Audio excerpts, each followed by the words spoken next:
Queridos compatriotas, hoy, cuando el ministro británico para América Latina y el Caribe afirma, en base a importantes informes de inteligencia, que el 80% de la cocaína que se consume en Europa transita por los puertos ecuatorianos, en mi calidad de alcalde de Guayaquil, no puedo callar. Lo que se vive en Ecuador es dramático, pero todavía puede alcanzar niveles mucho más terroríficos. Hay cosas que los gobiernos de Estados Unidos y de Europa deben saber, que los ecuatorianos deben conocer. No solo sale cocaína, llegan precursores de fentanilo en igual proporción al país, lo que terminará provocando que ciudades enteras se conviertan en escenarios de zombies en el arco de muy poco tiempo. Quintales de drogas se encontraron en la hacienda de una familia poderosa con protección al más alto nivel. Esos tóxicos no se incineraron, simplemente desaparecieron. Hubo un operativo y se produjeron capturas. Todo está en el expediente. Todos los presos fueron liberados y aún cuando la policía le pidió un registrador de la propiedad que certifique quiénes son los propietarios del inmueble, la única respuesta fue el irrespeto a los investigadores. El silencio es cómplice con la mafia. Las alianzas de la narcopolítica se entrelazan con el terrorismo. Llegaron al extremo de intentar convertir a Guayaquil en Damasco. Pusieron bombas en sectores de alto tránsito ciudadano. Llegaron a provocar la pérdida de vidas de gente inocente. Solo pararon cuando valientemente se denunciaron potenciales vínculos de la mafia con altas esferas. Sobre esto tampoco se ha avanzado con ninguna investigación seria. No existe ningún plan de política criminal. No existe protocolo elemental de actuación en casos en los que el crimen organizado ha permeado casi todas las instituciones del Estado. El Plan Fénix se acabó en el preciso instante en el que aumentaron el 15% de IVA. Nunca se informó a qué destinaron esos recursos. Nos brindaron desfiles faraónicos, tanquetas y alardes. Al final, como lo habíamos advertido, la pobreza y el terror se dispararon.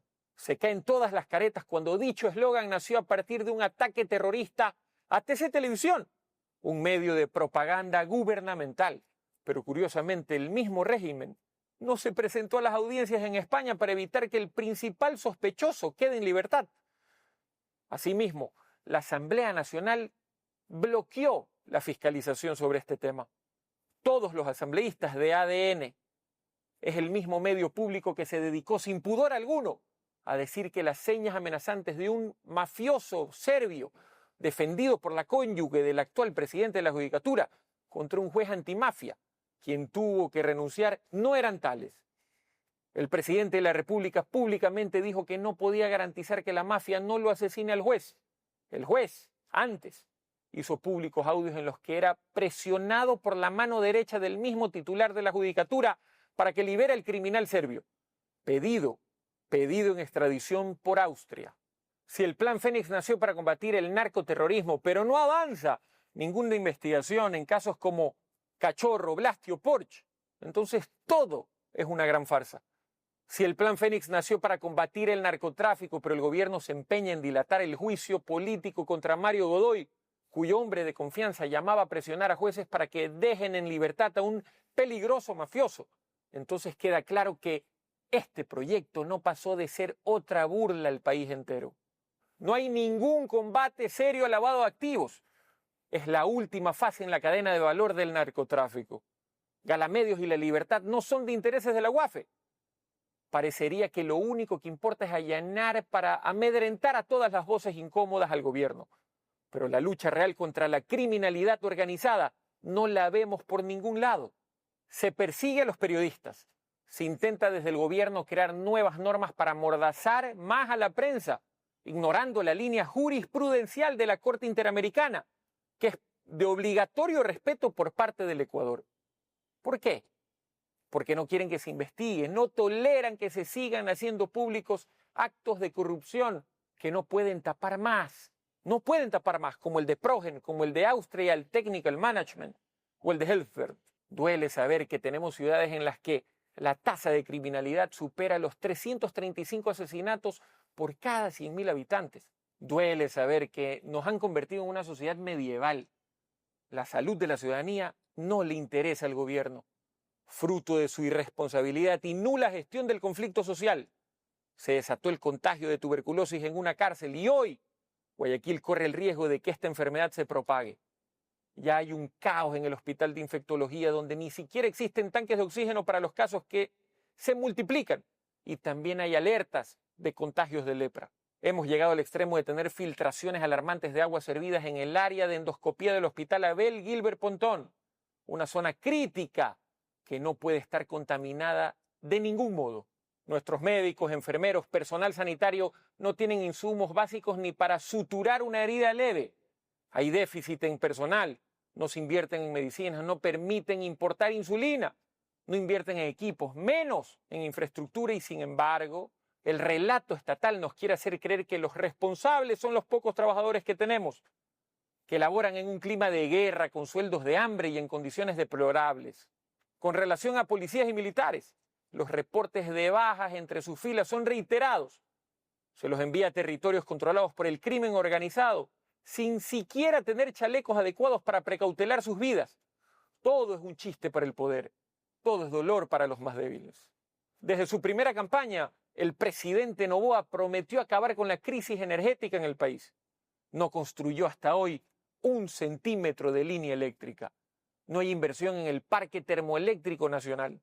Lo que sí tenemos son saqueos monumentales de fondos públicos sin ningún funcionario preso por actos que constituyen robarle al país entero. ¿Quiénes pagan las consecuencias de esto? Ustedes, sus hijos. Con excusas, con propaganda, con gritos. Nadie revive a sus muertos. En el 2025, más allá de las promesas vacías y cínicas, nos convertimos en el ejemplo a no seguir por el resto de sociedades. Las violencias desbordadas, más de 10.000 asesinatos, se triplicaron los abusos sexuales y el consumo de estupefacientes y drogas de diseño en nuestros jóvenes. Se disparó a niveles que van de la mano con un Estado que abandonó totalmente su rol de gestión del conflicto social. En medio de todo esto, le digo al mundo que Guayaquil se niega a arrodillarse ante los barcos bananeros del narco. Guayaquil se niega a desaparecer. Por eso, nuestro plan de política criminal nos dice bien clarito que en todos los puntos donde construimos una estación de acción segura, los niveles de criminalidad molecular, los delitos de oportunidad descendieron más del 70%, que hemos inaugurado por primera vez un proyecto digno para personas que merecen una vida. Abrimos por primera vez la unidad de víctimas especiales y, entre otras cosas, se logró que la Corte Constitucional anule un fallo que beneficiaba a los violadores en manada de una joven. Defendemos diariamente y de modo gratuito e integral a decenas de seres humanos afectados por violencias inenarrables. Invertimos en la recuperación del espacio público, en escuelas deportivas, en programas para personas con discapacidad. Y eso me ha convertido en el principal objetivo de un gobierno fracasado, que incita al miedo y al egoísmo. Quiero decirle al país y a los pueblos hermanos que hoy ven cómo sus niños y jóvenes se intoxican y destruyen sus vidas con droga que sale desde barcos bananeros ecuatorianos, que tenemos un poder judicial corroído hasta el fondo por el virus de la mafia, que ese mismo poder judicial cayó, por supuesto, en la gravísima denuncia por el caso Petronovoa. No es cierto que los denunciantes no se presentaron a reconocer sus firmas, lo hicieron, pero luego recibieron amenazas, presiones criminales y la Fiscalía, pese a la contundencia de los indicios recabados, miró para otro lado. Como alcalde de Guayaquil, con una gestión menor a 3 años, me siento contento porque jamás les he fallado, porque he sido siempre leal a mi palabra, porque no paramos de trabajar por la gente que realmente sufre las consecuencias de un gobierno sin otra brújula que no sea el odio, la mentira y la ambición a desmedidas.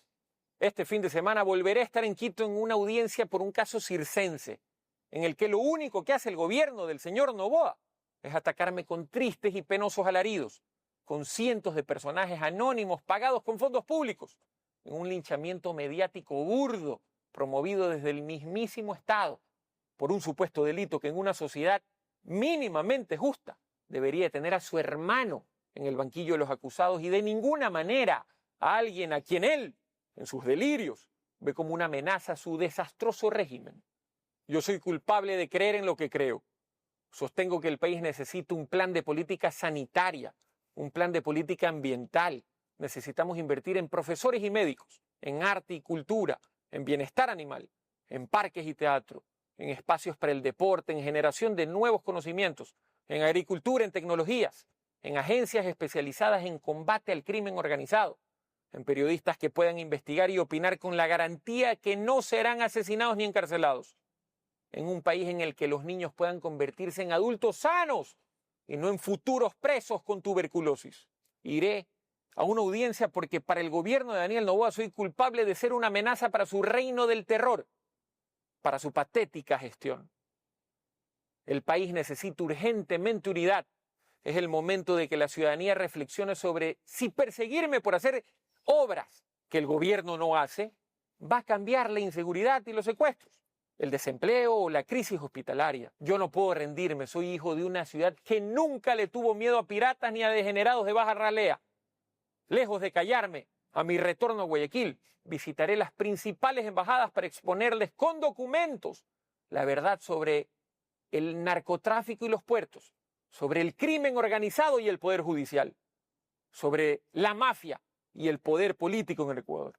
No, señor Noboa, aquí nadie se va a poner de rodillas ante usted. Es obvio que usted no sabe lo que está ocurriendo en el país porque no vive en el Ecuador, pero los niveles de repudio a su gestión crecen día a día. El análisis de los comités barriales, sindicales, estudiantiles, feministas, ambientalistas a sus promesas incumplidas se intensifica. Yo no puedo callarme porque Guayaquil me eligió para defenderla, para ser valiente, y voy a morir de viejo, siendo digno hijo de un pueblo que no conoce la palabra rendirse. Sigamos resistiendo. Esta nube de tragedias y este gobierno patético no serán eternos.